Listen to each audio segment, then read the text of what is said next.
أبشر قرين كنا بعدين كاف جدو بوشان أنا ثاني كم تكلم على الآن قرين كنا ثاني جهني كاف الآن نجاو إن السودان مالك مالك نجابة تنو كنقول دارا ونجابة تنو والد بوكنا هذا وسيل جبابو أمّن ada kabin ummat wanti jedhamu kun qabeenya waraabamee dhum anuji kanarratti muuxannoo guddaa isa wajjin taane sektera fuuldura dhaabbanne nama dhuunfaa fuuldura dhaabbanne hojjetaa dhuunfaa fuuldura dhaabbanne dhaabbilee adda addaa fuuldura dhaabbanne yeroo gabaabaa keessatti kan kaaf duraa sodaa baay'ee onni jenna tokko tuqaa torba gaafa geenne isa finfinneetti erginu yooma san madaalee boordiin yaala duraatiif hin ta'a erguun dandeessu gaafa jedhan abdii guddatu nutti torabe dhugaan isin kan nama fayyisu waaquma horii miti hadhallee hagadhaa kan tuksiise waaquma horii sanii miti haa ta'u sababa kana waan jedhu baay'ee haga deemes yaalli duraa godhamee fi gidduutti wanta chaaleenji nu godhaa ture waa hedduu amma isa kaasuun hin barbaachisu haa ta'u har'allee ummanni kun sadarkaa inni irra jiru ilaalee torbaan kanaaf waan ajaa'ibu baasii dabalataa hin eeggamne tunu kunnan baasii dabalataa kan hin eeggamne sin tarsiisuu danda'a jaalatu waan akkanaatu ta'ee jedhee natti maalaa goonu waan jedhu inni jennu saniin booda eengadda jennaa finfinnee waan saniin deemu naan jedhu kanaaf hadhallee akkuma jenne san abdiin nama kanaa wanta biraa hin qabu kaleessas uummatatu sadarkaa adda deemee biyya sanitti yaada kan fayyisu waaquma fayyee galuu danda'a wanta isa waaqa harka jira gin dhugaadhaan isiniin jennu uummanni qabeenya waraabamee dhumne ta'uu isaa eegnee hadhallee warra waan kana hirmaannaa kana godhaniif rabbi alaamana isaanii haa eebbisu waan ammallee isaaniif haa kennu ammallee nama biyya gargaaru nama hubannoo kana caalaa godhan rabbi isaan haa godhu nu akka koreetitti baay'ee itti gammanna maaliif akkuma dhibba tokko meeqaa jedhamu kana dhibbi tokkollee guddaadha namni yaadee waan kana godhu mallaqni guddachuuf xiqqaachuu miti dhibbi tokkollee yaadee namni baafa kana waan kana godhu iddoo guddaa qaba waan ta'eef waan isaanii haa kennu haa ulfaatanii ammallee nama biyya gargaaru waan isaan haa godhu waan jedhu barbaada.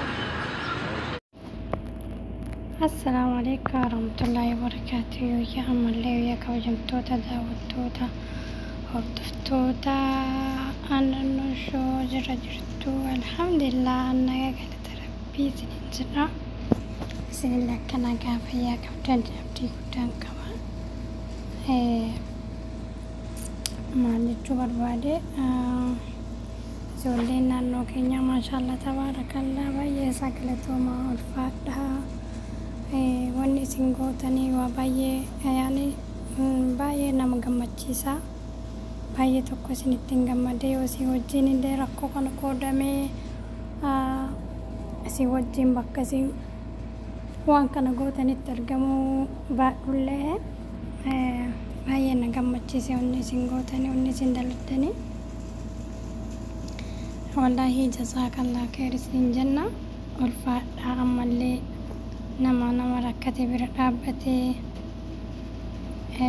gaddas gammachuullee akkanatti wal qabatee waliin deemu rabbiin isin haa godhu isiniin jedha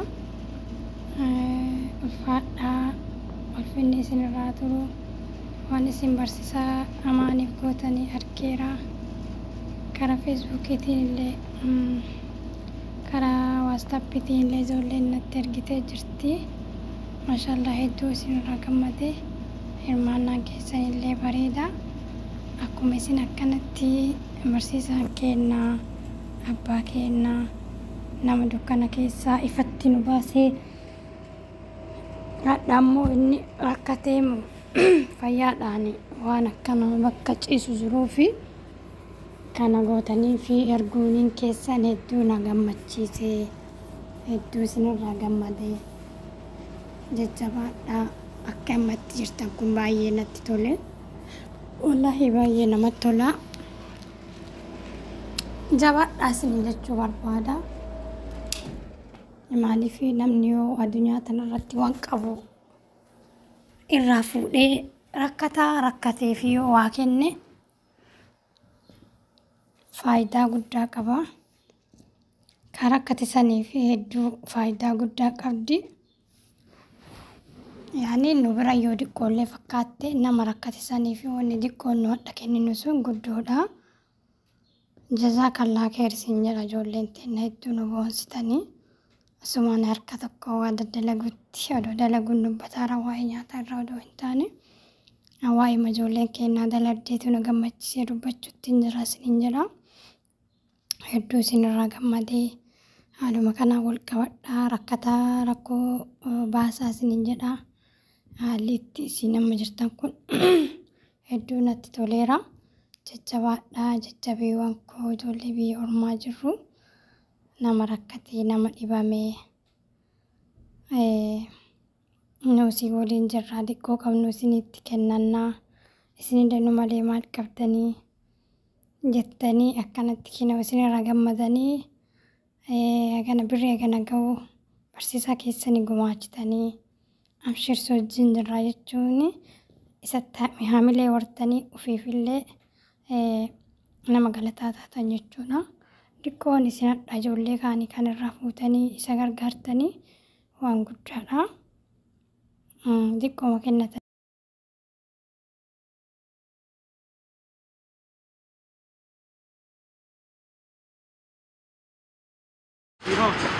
Abshira.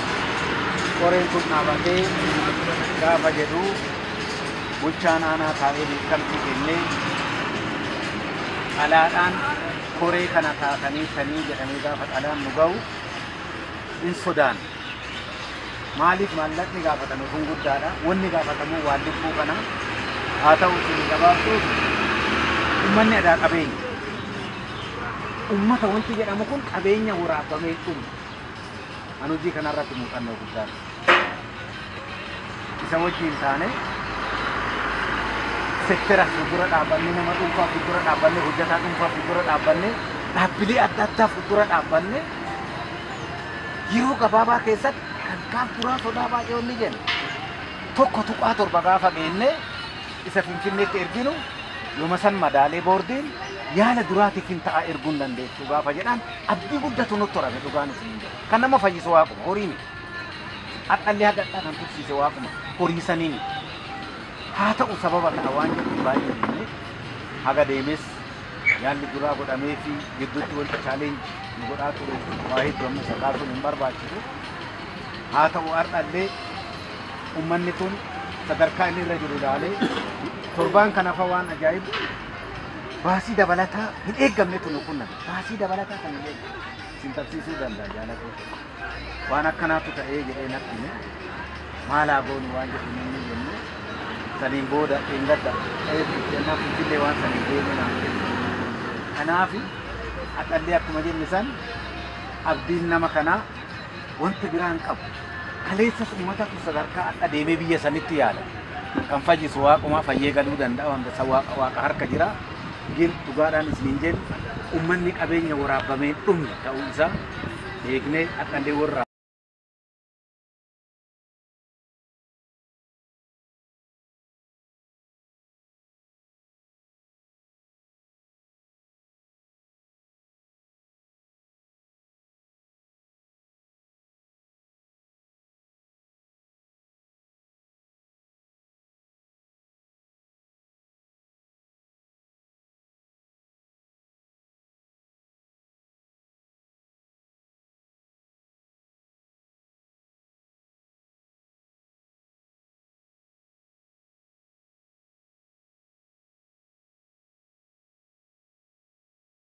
Abshira. Koreen kun dhaabatee gaafa jedhu bulchaan aanaa taa'ee beekamtii kennee alaadhaan koree kana taatanii sanii jedhamee gaafa dhalaan nu ga'u hin sodaanne. Maaliif maallaqni gaafatamu kun guddaadha. Wanni gaafatamu waan lubbuu kana haa ta'u isin gabaabsuuf uummanni adaa qabeenya. Uummata wanti jedhamu kun qabeenya waraabamee dhumu. Ani hojii kanarratti muuxannoo guddaadha. Isa wajjin taane sektera fuuldura dhaabbanne nama dhuunfaa fuuldura dhaabbanne hojjetaa dhuunfaa fuuldura dhaabbanne dhaabbilee adda addaa fuuldura dhaabbanne yeroo gabaabaa keessatti kan kaan turaa sodaa baay'ee onni jenna. Tokko tuqaa torba gaafa geenne isa Finfinneetti erginu yooma san madaalee boordiin yaala duraatiif hin ta'a erguun dandeessu gaafa jedhan abdii guddatu nutti horame dhugaan isin jedhu. Kan nama fayyisu waaquma horii miti. Hadhallee hadhadhaa kan tursiise waaquma horii sanii miti. Haa ta'u sababa kana waan jedhu baay'ee haga deemes yaalli duraa godhamee fi gidduutti wanta chaalenji nu godhaa ture waa hedduu amma isa kaasuun hin barbaachisu. Haa ta'u har'allee ummanni kun sadarkaa inni irra jiru ilaalee torbaan kanaaf waan ajaa'ibu baasii dabalataa hin eeggamnetu nu qunname. Baasii dabalataa kan hin eeggamne isin tarsiisuu danda'a jaalatoo. Waan akkanaatu ta'ee jedhee natti hime maalaa goonu waan jedhu inni jennee saniin booda dheengadda jennaa Finfinnee waan saniin deemee naan kennu. Kanaaf hadhallee akkuma jenne san abdiin nama kanaa wanta biraan qabu. Kaleessas uummatatu sadarkaa adda deemee biyya sanitti yaada. Kan fayyisu waaquma fayyee galuu danda'a wanta waaqa harka jira. Gin dhugaadhaan isiniin jennu uummanni qabeenya waraabamee dhumne ta'uu isaa beeknee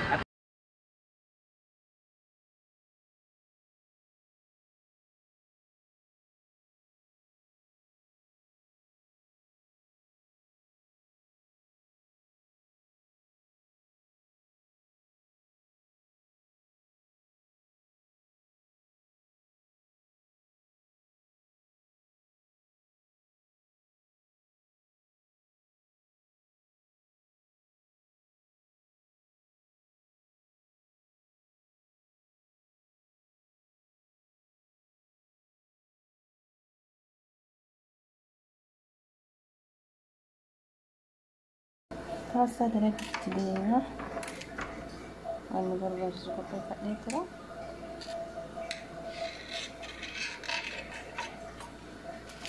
Pasta segera. Pisang kek ada gitu kan. Bismillah.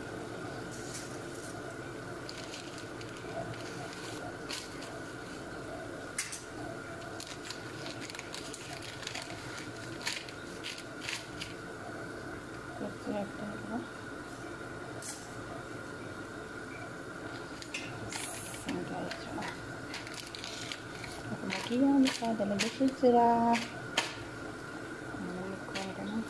Yang beratnya untuk aku kalau kata nak aja curah. Ada sesuatu ini.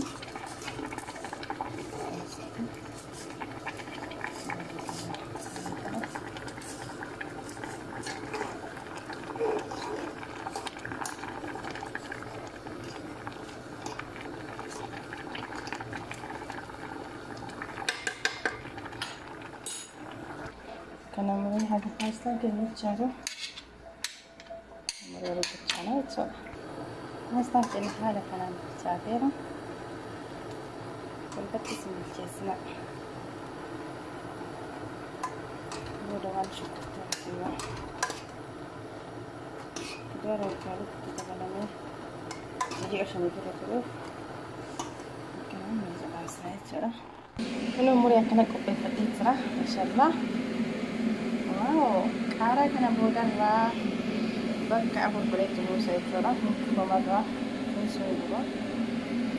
Masyaallah pasta ini ada sampai ini turun juga. Kita nak minum kopi dulu.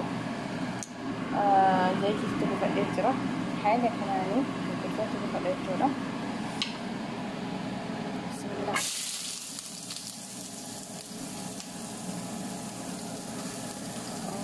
Gosh.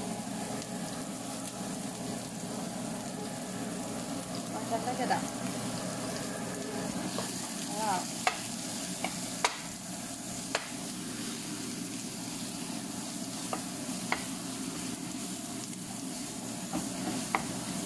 Kita boleh pakai ini lah. Tapi dah boleh.